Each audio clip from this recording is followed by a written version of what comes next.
Greetings, everyone, and a warm welcome to another edition of Marketing the Invisible. I'm Tom Poland, beaming out to you from it's currently a very wet Sunshine Coast here in Australia. Joined today by David Priemer. David, very warm welcome, sir, from down under. Where are you hanging out? I'm from Toronto, Canada, so you'll see by my accent I say process and project and that kind of stuff. Right. Your accent. Yes. No, I don't have an accent. You've got the accent. That's right. I'm I'm glad you've nailed that one. um, David is often referred to as the sales professor, and the reason why is that his thing is cerebral selling. So he's kind of with a background BSc in chemistry and atmospheric science. You've got to be reasonably cerebral.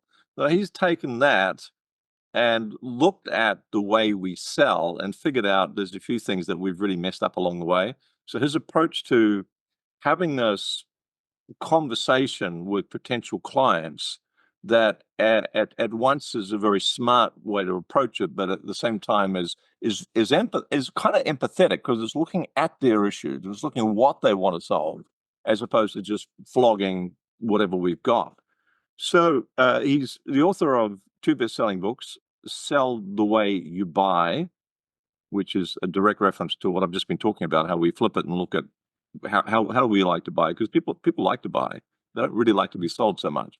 And also the sales leader they need. So two target markets, I guess, they're the salesperson and the sales leader. Let's get into it though, David. Our 7 minute, the title is How to Sell the Way You Buy.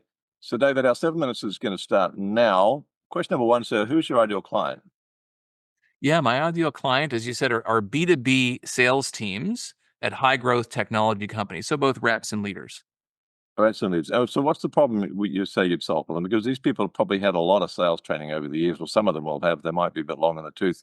What's fresh about your approach? What are you going into the needs that you're specifically meeting?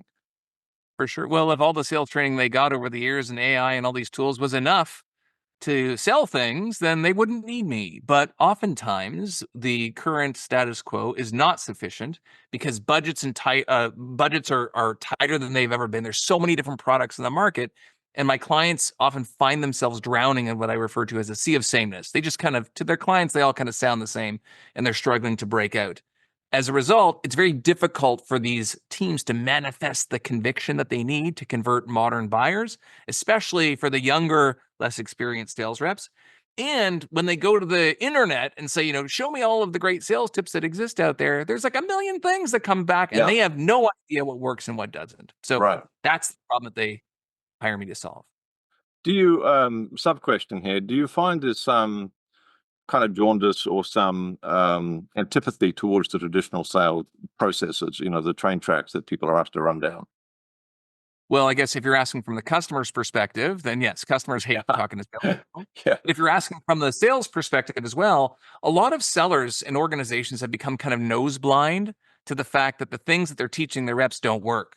So for a right. lot of companies, especially B2B tech companies, they predicate their growth on this idea that we have all these great products, and if only the reps knew about how the products work and the features and functions, they would sell them more.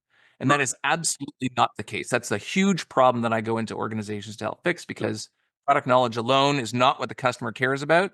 And so we've gone as salespeople nose blind to the fact that this is the way to sell, which it's not. Well, let's continue on this theme. What would question three is what would you say are some of the big symptoms that when you're talking to a prospect and they say this is our situation, you're going, yeah, you need my stuff. What would you say? What's happening in the organization or with the individual salespeople? So there's a lot of product focused enablement. So we get a lot of product training, a lot of product knowledge, but the reps go out and they struggle to get clients interested because we're not speaking the language that the customers understand, which is pain and problems. Right. The other problem that in a world where budgets are very tight and customers feel that they're very smart, oftentimes customers will feel that they can solve the problems that they have on their own. I don't need you. I can do this myself. And so what the reps and teams need to better articulate to the customer is not just the problem that they're looking to solve, but why the customer cannot solve that problem on their own. Right. Right. There's a fair bit to unpack there, but I get it. It's the age-old issue of the salesperson and sometimes the owner of the product, and in the case of coaches, consultants, trainers, and so on, having their stuff in their brain, at the forefront of their brain with the meeting with prospects, as opposed to switching that around. That's obviously a big mistake because there's no empathy, there's no relatability established, there's very little rapport established. What would you say, question four is, what would you say are some of the, just a couple of the big mistakes that organizations or individuals are making in the sales process that you could actually help them with?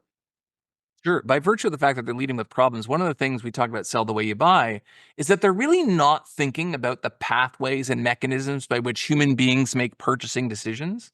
So Okay. they're not thinking, what am I doing that might be turning the customer off? What might I be saying that the customer isn't getting? So for example, if I came to you and I said, hey, Tom, we have a solution that will save your company a whole bunch of time. It automates a whole bunch of stuff, and it'll save you like 15% of your time every week.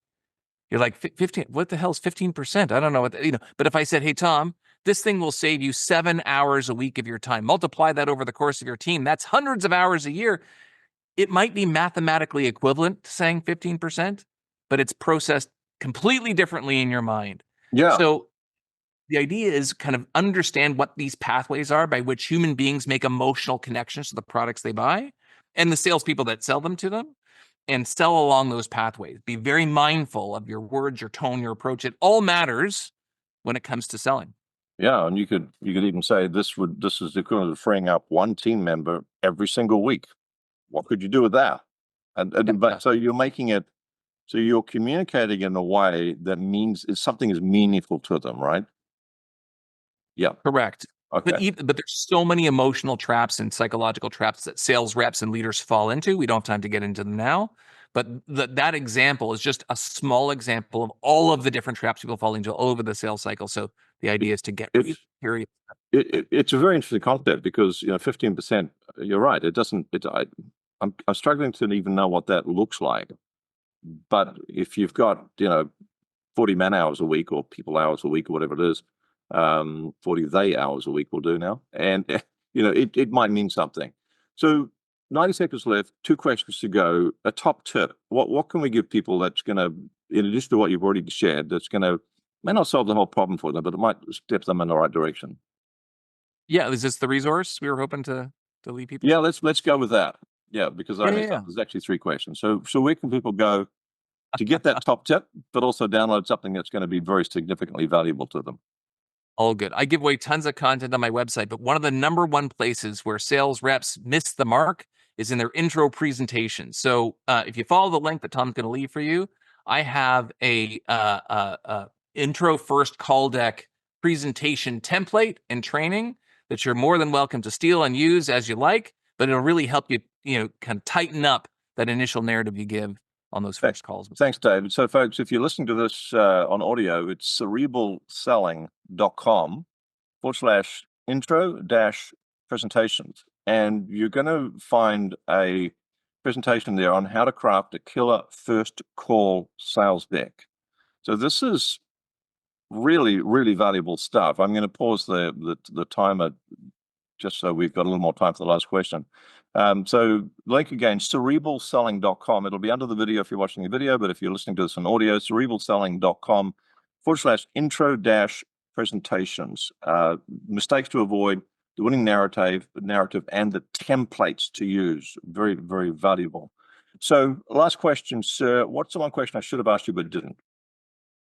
Yeah, often people say, like, will AI save us, Tom? Is that the solution to, are we going to get better with using all this technology? And my advice is I say, look, with all the technology that exists in the world, are we better at sales now than we were 2, 3, 4, 5, 10 years ago?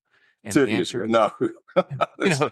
the answer is no. We're getting worse at sales. And a lot of it, I say, is wrapped up in the interaction that human beings have with each other, because 100% of customers are humans, 100% of salespeople. Yes. Yeah. AI is not yet coming to save us. So I say focus just as much on that personal interaction as you do with the technology. Perfect. David, thanks so much for your time. Pleasure, Tom. Cheers. Thanks for checking out our Marketing the Invisible podcast. If you like what we're doing here, please head over to iTunes to subscribe, rate us, and leave us a review. It's very much appreciated. And if you want to generate 5 fresh leads in just 5 hours, then check out www.5hourchallenge.com.